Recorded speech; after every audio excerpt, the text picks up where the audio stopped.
So I'm going to be talking about who is actually entitled to zakat. Assalamu alaikum wa rahmatullahi wa barakatuhu. This is mentioned in chapter 9, Surah At-Tawbah, verse 60.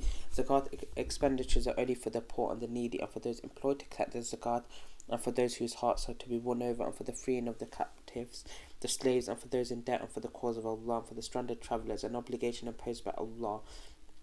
So there's 8 categories. I'm going to talk about each category so you know what it means. Number 1, the poor. And the poor is the person who does not have enough to meet his needs and the needs of those who depend upon him, whether it's food, drink, clothing and shelter. He has less than half of what suffices him, and he is given provision that will suffice him for 1 year from zakat. Number 2 is the needy, who is someone that is better but still he is in need, but he may have more than half of the needs and his dependence, and he does still need it. So the way we can tell the difference between the poor and the needy, scholars say that the poor cannot find what is enough, such as he may find lunch but not dinner. His salary may suffice for a week, but not for the rest of the month. But the needy might have a car, he may live in a house, he may have food for lunch and dinner, he may need money for medical bills, he's unable to do so. The third category is those who work unemployed to collect the zakat. We have to point out a common mistake that a lot of people think. People may think it is the people working for the charity organisations, but this is not true. They're not eligible for zakat. The category mentioned in this ayah referred only to those employed by the Imam or Muslim ruler as a public service. Unlike charity organisations may be funded by zakat by charity, yet it is not public service. They get a salary from donors. Those employed to collect the zakat, which is a pillar of Islam, which is employed by Muslim ruler, they devote themselves to such a job, even if they are rich, but because they work for the government, they are given from the zakat according to their work.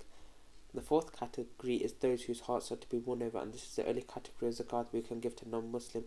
So if we have people who are disbelievers but maybe influencers that may be influencing the followers, tribe leaders whose hearts are inclined, they have a genuine feeling of Islam.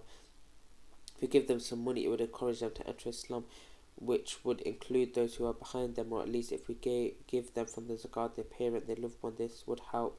Or in cases where an individual is harming Islam and the Muslims, and we give him from the zakat to protect Islam and the Muslims from attacking us, or to give it to someone who has accepted Islam but is on the brink because his family's left him, to strengthen his iman. The fifth category is freeing the captives. This in the Quran is expiations, and that is to free the slave, and that is what people think of this is what freeing of slaves would mean. So if they are slaves, we could free them from zakat, because Islam highlights, endorses and encourages freeing of slaves, which shows Islam is not a religion promoting slavery, rather it's solving the big problem of slavery. Free captives also refers to the prisoners of war who were captured and captivated by the enemies of Islam. So if there's a war between the Muslims and the non-Muslims and they're Muslim prisoners, then it is permissible for us to pay from the zakat money to free them and to get them out. The sixth category is known as those who are in debt. Someone who has a huge debt, and this debt was incurred due to halal purposes.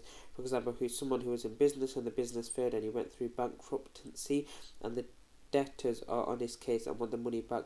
In this case, if the reason was halal and legitimate, not for extravagance or for things that are worldly. For example, I get into debt to buy a fancy luxury car, which I didn't need, and I knock on people's doors asking for money to pay the installments. This is not legitimate. Simply sell your car, buy a £10,000 car, rather than, being broke and having to borrow to pay rent and medical bills. The seventh category is for the cause of Allah, and this is so generic that some scholars open the door for any type of charity. So building masjids is for the cause of Allah, digging a water well, this is not true. It actually refers to those who are fighting in the cause of Allah to defend Islam, to defend the Muslims, and these are to be given from the zakat money, whether they are rich and poor, as they devoted themselves to fight in the cause of Allah. Some scholars included in this category those students of knowledge, seekers of Islamic knowledge, who devoted themselves to go to places and preach Islam and preach Muslims and new Muslims to be real Muslims most of the time for a noble cause. Scholars say this is the cause of Allah. Finally, the cause of Allah was introduced to spread the message of Islam and to prevent those blocking it from reaching the people. Whether you do it with the sword or the pen, it has the same impact, and therefore it can be given to the people who are doing by preaching and teaching. The eighth category is the one who is stranded, a traveller who is stranded. This refers to a traveller who has travelled to another country, happened to lose his documents, his wealth, his money, and this happens in Mecca. Nowadays it's easy to get access to funds where you're rich via phone calls And even if the individual who is stranded is actually rich and lots of money he has back home, but he doesn't have the ability to access his funds from back home, you can give zakat to him. There are a number of points to be pointed out. Do we have to include the zakat money for all 8 categories, including a bit for each category? The answer is no. You can give from one category or multiple categories.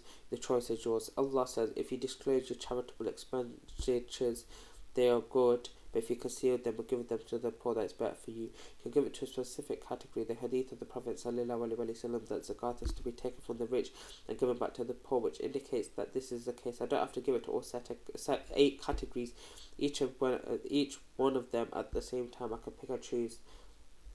The ruling of transferring zakat from one country to the other, there's no problem doing this, because sometimes, as mentioned in the hadith of Mu'adh, will be pleased with him, when the Prophet ﷺ sent him to Yemen, I've already mentioned this hadith, he told him to inform the Muslims that Allah has mandated the zakat, which is charity amount due to be taken from the rich and to be given to the poor, and he did not indicate whether this is in their country or elsewhere. So the norm at the time was that the surplus of the zakat was taken from Yemen and given to Medina and distributed to the poor elsewhere. This is totally permissible. You might pay poor relatives, poor needy Muslims that are far greater in need than those living in our country. Zakat must be like any form of worship, to be given out at a correct specific time, so it cannot be delayed. You have to pay this date, you have to pay it off and not delay it to another day. You have to give it once a date is due. But if there is a need to give it up front, this is also permissible. I'll leave you here. Fi manillah wa sallallahu wa barak ala nabina Muhammad. Astaghfirullah. Assalamu alaikum wa rahmatullahi wa barakatuh.